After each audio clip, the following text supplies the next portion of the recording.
Salam saudara, selamat pagi. Senang bisa kembali berjumpa dengan saudara dalam Light of Revival, renungan firman Tuhan yang akan memberkati kita sepanjang hari ini.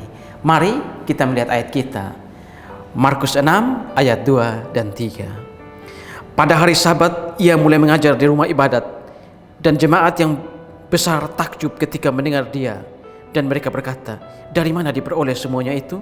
Hikmat apa pulakah yang diberikan kepadanya? Dan mujizat-mujizat yang demikian bagaimanakah dapat diadakan oleh tangannya? Bukankah ia ini tukang kayu, anak Maria, saudara Yakobus, Yoses, Yudas dan Simon? Dan bukankah saudara-saudaranya yang perempuan ada bersama kita? Lalu mereka kecewa dan menolak dia. Tantangan dalam pelayanan. Saudara, kalau kita melihat ayat ini lebih jauh, kita akan tahu bahwa inilah kejadian ketika orang-orang yang ada di sekitar Yesus, ketika Yesus mengajar mereka, orang-orang ini justru menolak pelayanannya karena mereka mengenal dia sebagai anak dari Yusuf dan Maria, dan saudara-saudara laki-laki dan perempuan ada bersama-sama mereka. Mereka kecewa dan kemudian menolak Yesus. Saudara-saudara, ini bukan saja dialami oleh Yesus, bahkan hal ini pun dialami oleh Paulus. Ketika Paulus bersoal jawab dengan ahli-ahli dari Epikurus dan Stoa, mereka juga berkata hal yang sama di dalam Kisah 17 ayat yang ke-18. Apa yang hendak dikatakan oleh si Peleter ini? Saudara-saudara, Yesus mengalami penolakan dari orang-orang di kampungnya, dari orang-orang di sekitarnya, bahkan dari keluarganya sendiri. Seharusnya mereka mendukung dia, seharusnya mereka mensupport dia, bukannya mengkritik dia dan bahkan kecewa dan menolak dia. Tapi yang dilakukan oleh Yesus hanya sekali dua kali. Yesus menjawab kritikan atau kata-kata mereka itu. Selebihnya Yesus mendiamkannya. Yesus terus melakukan pelayanan, bahkan Yesus terus diam sampai akhirnya dia menyelesaikan misi besarnya. Saudara-saudara, bahkan ketika dia sudah menyelesaikan misi besarnya, menyelamatkan manusia berdosa, masih ada begitu banyak orang yang tidak percaya kepada dia. Mereka menganggap dia sebagai manusia biasa. Mereka menganggap bahwa kematian dan kebangkitannya itu hanyalah omong kosong. Yesus mendiamkan. Yesus tidak memaksa orang-orang yang tidak mau percaya kepadanya untuk percaya. Tetapi saudara, orang-orang itu satu hari mereka akan kaget ketika Filipi 2 ayat 10 dan 11 tergenapi. Setiap lutut akan bertelut dan setiap lidah akan mengaku Yesus Kristus adalah Tuhan. Dia terus melakukan pelayanannya tanpa peduli dengan kritikan-kritikan, olok-olokan dari orang-orang yang ada di sekitarnya. Bahkan sampai zaman ini pun orang-orang masih terus mengolok-olok dia dan menganggap rendah pelayanan dari Yesus.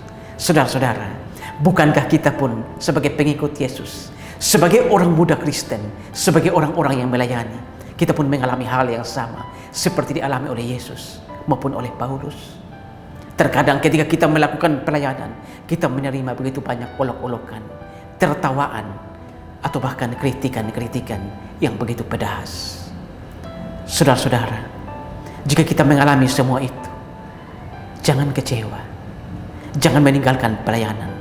Teruslah layani Tuhan, karena yang Tuhan nilai bukan apakah pelayanan kita itu dipuji oleh manusia atau tidak, tapi yang Tuhan nilai adalah apakah pelayanan kita itu kita lakukan dengan hati yang betul-betul dipersembahkan kepada Tuhan.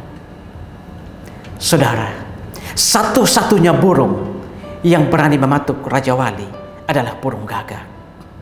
Burung gagak akan bertengger di atas tubuh Raja Wali dan terus mematuk Raja Wali. Ketika burung gagak mematuk Raja Wali merasa kesakitan. Tapi Raja Wali tidak pernah berusaha untuk mengibaskan atau melawan gagak. Yang Raja Wali lakukan adalah dia terus terbang makin tinggi, makin tinggi, makin tinggi, sampai akhirnya si gagak terjatuh karena kehabisan oksigen. Saudara-saudara, dalam pelayanan ini ada begitu banyak orang yang mengecewakan kita, bukan? Ada begitu banyak orang yang mengolok-olok kita. menganggap rendah pelayanan kita, atau bahkan menertawakan kita. Orang-orang itu bisa siapa saja. Bisa orang-orang lain, bisa orang-orang dekat kita, keluarga kita. Dan celakanya, terkadang itu dilakukan oleh rekan pelayanan kita. Tak usah melawan mereka, saudara.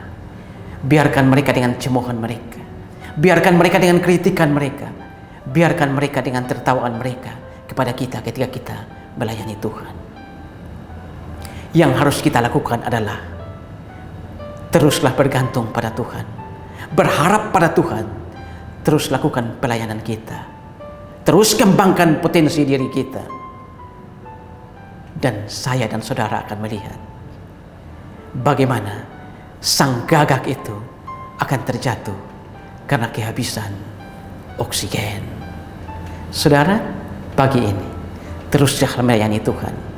Tak usah pedulikan kritikan, olok-olokan, atau tertawaan dari orang-orang di sekitar kita, atau bahkan rekan pelayanan kita. Yang kita layani bukan manusia, tapi yang kita layani adalah Raja segala Raja, Yesus Kristus, Allah kita.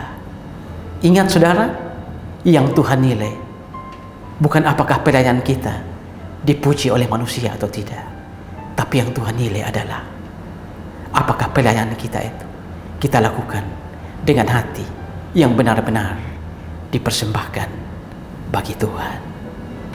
Amin. Tuhan, terima kasih untuk firman-Mu pagi ini. Kami belajar dari kisah ketika Yesus ditolak oleh orang-orang di sekitarnya, menolak pelayanan mereka karena mereka mengenal Dia sebagai anak dari Maria dan Yusuf, saudara-saudaranya ada bersama mereka. Dalam hidup ini Tuhan, ketika kami melakukan pelayanan, kami juga seringkali dikecewakan, ditertawakan, diolok-olok dan dikritik oleh orang-orang dekat kami, atau bahkan rekan pelayanan kami. Tapi biarlah hati kami terus terarah pada Tuhan, bergantung pada Tuhan. Karena yang kami layani bukan manusia, tapi karena kami melayani Engkau.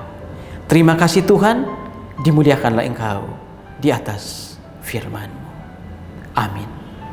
Saudara, jadikanlah firman Tuhan sebagai pelita dan terang di sepanjang jalan hidup kita. Tuhan memberkati kita semua.